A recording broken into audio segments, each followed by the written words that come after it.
কক্সবাজারের মহেশখালীতে পুলিশের লুট হওয়া একটি পিস্তল এবং গোলাবারুদসহ জিয়াউর রহমান ও মহিউদ্দিন নামে দুই ব্যক্তিকে আটক করেছে কোস্টগার্ড। বৃহস্পতিবার সকালে কালারমারছড়া মোহাম্মদ শাহ ঘোনা এলাকায় অভিযান চালিয়ে এসব অস্ত্রসহ তাদের আটক করা হয়। এ সময় একটি পিস্তল, দুটি ম্যাগজিন এবং 22 রাউন্ড গুলি উদ্ধার করা হয়। এক প্রেস বিজ্ঞপ্তিতে এসব তথ্য নিশ্চিত করেন কোস্টগার্ড সদর দপ্তরের মিডিয়া কর্মকর্তা লেফটেন্যান্ট কমান্ডার খন্দকার মুনিফ তকি। তাদের বিরুদ্ধে আইনি ব্যবস্থা গ্রহণের কার্যক্রম প্রক্রিয়াধীন রয়েছে বলে জানান তিনি।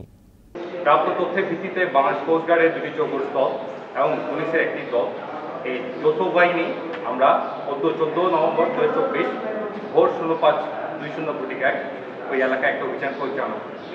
আমাদের আভিযানিক দলের উপস্থিতি টের পেয়ে ওই ঘর থেকে 4-5 জন ডাকাত তারা পালানোর চেষ্টা করে।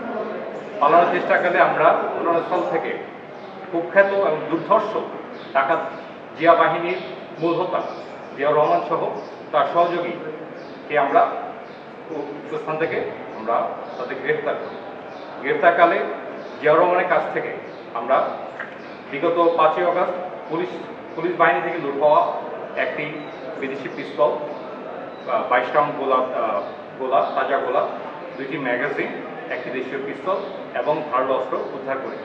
পরবর্তীতে তাদেরকে আমরা আইনানুগ ব্যবস্থা গ্রহণের জন্য এই অস্ত্র বেঁধে নিয়ে আসি এবং তাদেরকে পুলিশের কাছে হস্তান্তরের কার্যক্রম চলমান রয়েছে।